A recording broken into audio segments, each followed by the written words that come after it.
I want to direct you to a man I just heard about. I've heard about his foundation and his companies for many, many years. They do a lot of great work. Anyone ever hear of the Nehemiah companies? Anybody here at all?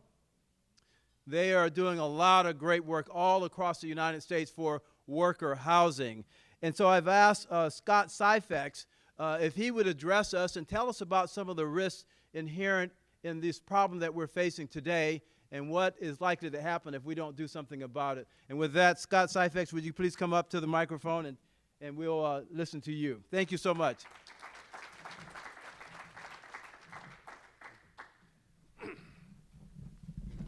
Well, good morning, Southern California.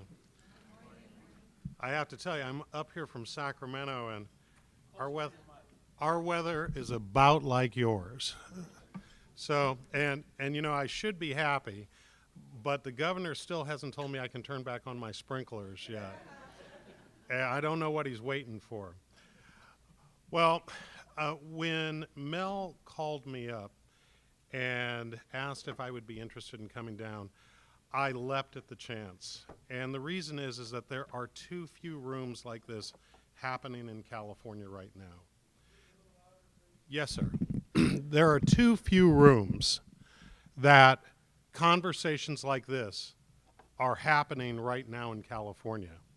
People are talking around the issue of workforce housing, but no one is bringing together all of the players in one place to brainstorm on what the solutions could be.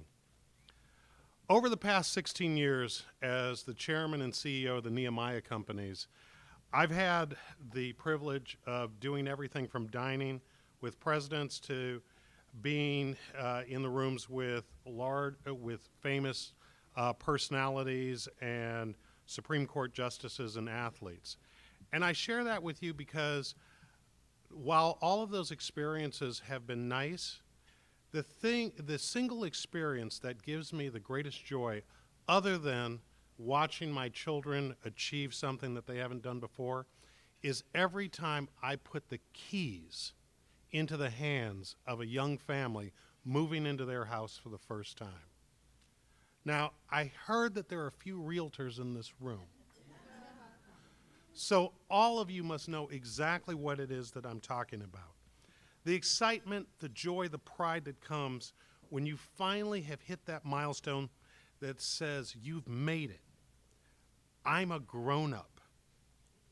And the one that really gets me is, you know, Mr. Syphax, I'm the first person in my family who's ever owned a home. My entire family's been waiting for this for 2 generations. And I can't believe that I'm the one that did it. Thank you very much. And I'm like, I didn't do it. You did it. You all know what that means. Unfortunately, for us in California, that experience, that rite of passage, is becoming far too rare. We live in the 6th biggest economy in the world, with home to the most beautiful geography of any state in our union. And we have more talented people per square mile than probably any place in the planet. But home ownership is becoming part of a fantasy where either it's something that's talked about in previous generations, or you have to win the lotto in order to be able to really get those keys in your hands. It's not like the commercials anymore. Neighborhoods aren't like the commercials or the TV shows anymore. Increasingly, between 4:30 and 9 a.m. in the morning and until 4:30 p.m.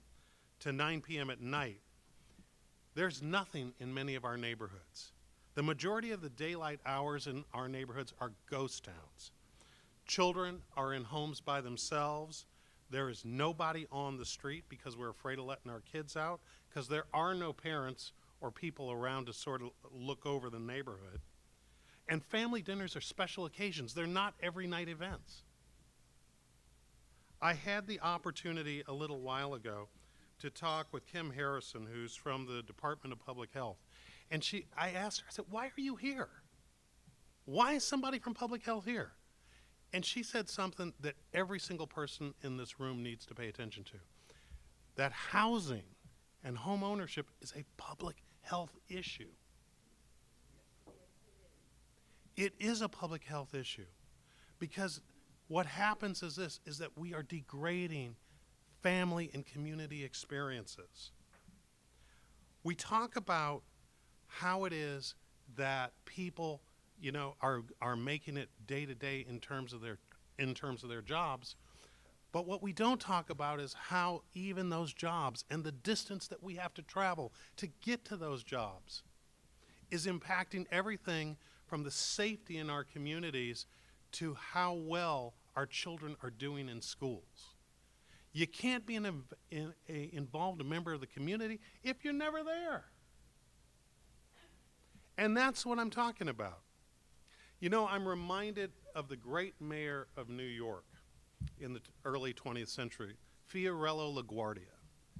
And Fiorello LaGuardia was responsible for many of the public works in New York that today when we go to New York, we all enjoy and try to take advantage of.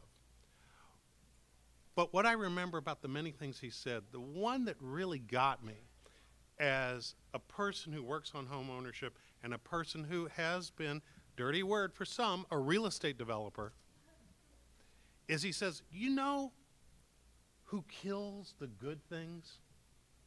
It's not the bad people. It's the well-meaning good ones.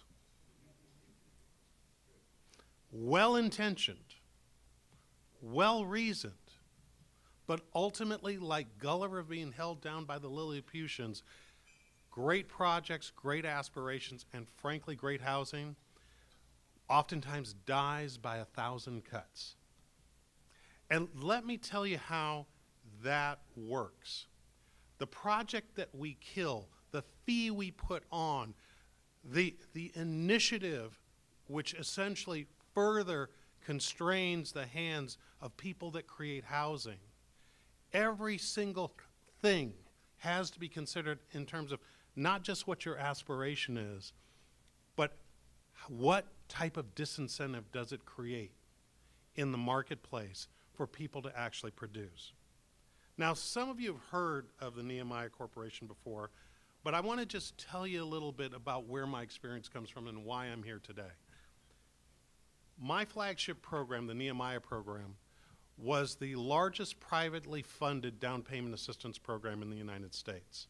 In 10 years, we put 325,000 families through our down payment assistance program into single-family home ownership across the United States, raised and gave away $1.5 billion with a B dollars. $1.5 billion. Many times throughout the country, people say, well, where are you located? And I'll say, well, Sacramento, California is where we're headquartered. They're like, why are you there? Well, that's where my mom lives. But it's not because of the fact that California is our largest market. In fact, you all have a local congresswoman by the name of Maxine Waters. And years ago, I went into her office, and she wanted to know what this Nehemiah thing was. And so she sat down with me, and I gave her some statistics and all that, and she looks at it, and she kind of wrinkled up her nose, and she says, why is it you're not doing more work in my district and in my state? Because of the 325,000 families we put into single-family home ownership, only 23,000 came from California. And only 5,000 came from LA. Now, is it because I don't like you guys? No, you're a good-looking crowd. Is it because LA's too far to ride? No. But in California, I'll give you an interesting statistic. Of the 5,000 people that we helped in LA and the 23,000 that we helped in California, only 25% came from new construction. In the rest of the United States, of those 300,000 families, 43%, almost 50% of the people we put into home ownership came from new construction. And the reason is that in other states, it's just easier. So the invisible things that we don't see is the amount of regulation that we have on the books, the amount of time it takes to get things approved, the amount of taxes and fees that we add on to every single housing unit means not only is the risk many times not worth the reward, and I'm being blunt, some of you neighborhood activists are not going to like what I have to say, but I got to say it. But the very things that you put into place in order to address the problem makes the problem worse. Because ultimately, and this is me putting on my developer hat because the other side of Nehemiah is a developer, is that if you're a big guy, you have the capital in order to be able to power your way through a 7, 8, 9, 10-year process to get to the end. But for the little guy and the little guy and the little gal is where innovation and disruption and new approaches takes place. We can't get the capital because the banks, the financial institutions and others, the investors, they say it's too much risk for too little reward. And no place is that more true than for workforce. The rich need no help, and the desperately poor most certainly deserve it. But who speaks for the working people that are just getting by and aspire to more? Working people in California are much like the hard-working middle child in a family. Doing their chores, getting their grades, staying out of trouble, and the parents, now some of this may hit close to home for some of you, focused on their out-of-control oldest child and their struggling youngest, occasionally think about their dutiful middle child and make a silent promise that we're going to get to them because they deserve our attention too. But right now we got to fix this crisis of affecting our older siblings. That family dynamic is what working families find themselves in California with regards to housing. We all pay lip service to the need for workforce housing, and in order to make ourselves feel better, we come up with a new program. We impose a new regulation. We create a new fund, and we call that progress. How are we doing? And LA is not the only place that this happens. This happens all over the state. But frankly, if we were a business, we'd be fired. If we were the CEOs, we'd be fired. Because we all know that we're not just even keeping even. We are falling behind. And our state is eroding silently around us. In some cases, we don't even know it. I was on a plane about 3 months ago going to New York. And I started a conversation with my neighbor, who I learned was the former CEO of an artificial intelligence company who had just sold himself out to Google. I wish that we'd been someplace where he could have bought me some drinks, because I'm sure he did quite well. He said he was on his way back to New York to meet with his employees, and I said, you know, I noticed last time I was in New York in Midtown Manhattan, there's a big building with a big Google sign on it. And he says, yeah, that's our new campus. And that's where that's where I'm meeting my new employees at. And I said, well, really? Artificial intelligence for Google is located in Midtown Manhattan? And he says, look, it's cheaper for us to hire somebody out of college and relocate them to New York than to keep them in California. And I was like, you gotta be kidding me with the wages you guys pay? And he's like, it's cheaper for us. They can't afford any housing. A tear down, and he pulled out a little article that showed a tear down in Palo Alto that looks like a shack was on the market by a fellow realtor as a tear down and build up opportunity that was available for only $5.6 million. Only $5.6 million. And I know that these stories are true because when I got back to California, my son works for a high-tech fintech startup who I met a couple of his friends after work. and I bought them all drinks. Dads are good for that. You know, it's sort of like, hey, Dad, I'll hang out with you. You think that they want to hang out with you? It's not really about that. It's about my wallet, right? So I start talking to them, and these 6 young men live in bunk beds in a studio apartment. Half of these guys have advanced degrees. These aren't even working class people as we're defining it here today. And they're living in bunk beds.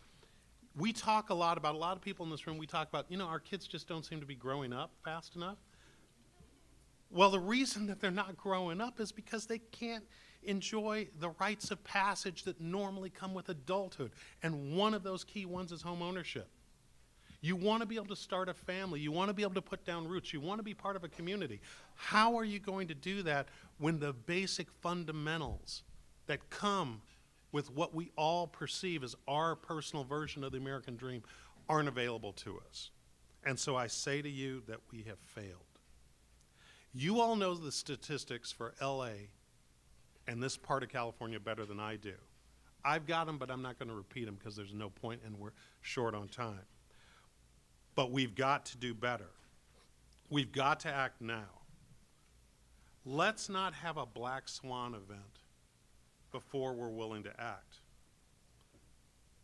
Because what's happening right now is this. The people are abandoning hope. And they're going to start to abandon our state. And while we all say we don't want this, the real question is, what are every single one of you willing to do about it? And that means for organized labor, and I come from a labor family. I'm a proud son of Detroit. Grandfather was one of the first organizers with the United Auto Workers, okay? So, but labor, you got a role to play, because it can't be that it's cheaper to build luxury housing than to build prevailing wage housing. And I understand we need working wages for working people. I get that, but we got to find some out-of-the-box ways to make that work. Neighborhood activists, environmentalists, you all have to come to the table too. When I developed the second largest project in downtown Sacramento, as a 2,350 unit infill project up against a river. And you know, the thing is, I bought the property for $7.75 million. And my CEQA process and entitlements cost me $4.5 million. Took me 4 years to get that done. It's a good thing that I'd saved a lot of money because it was considered to be very risky. And you know, the most dangerous people in the room for me, they weren't the politicians. It was the neighborhood folks and the environmentalists, because they can kill anything. And what happens is that you go to a bank or an investment house and you say, listen, I'm going to create jobs. I'm going to put people in housing. I'm going to make it affordable for working families. And they're like, Mr. Syfax, when you get a project in San Antonio, come see us. When you got a project in Scottsdale, come talk to us. We're interested. You got to come to the table, because you can't kill everything. You got to work with folks.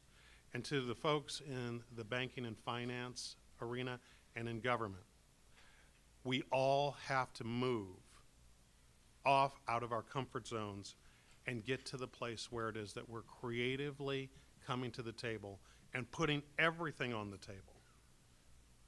Our interest together is the public interest. We don't want to create situations where it is that families can't live in California the way they do in other states. They can't be parts of communities. They can't be home to give their kids help with their homework and have family meals. We can't have a situation where they have to take on such financially risky products in order to qualify for the price of home ownership that it essentially puts them in jeopardy if any disruption happens whatsoever. We can make this work.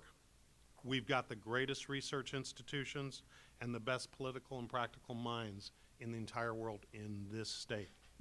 And I know that some of those minds are in this room. It's not a question of if we can, it's a question of whether we have the will. Commit yourself today.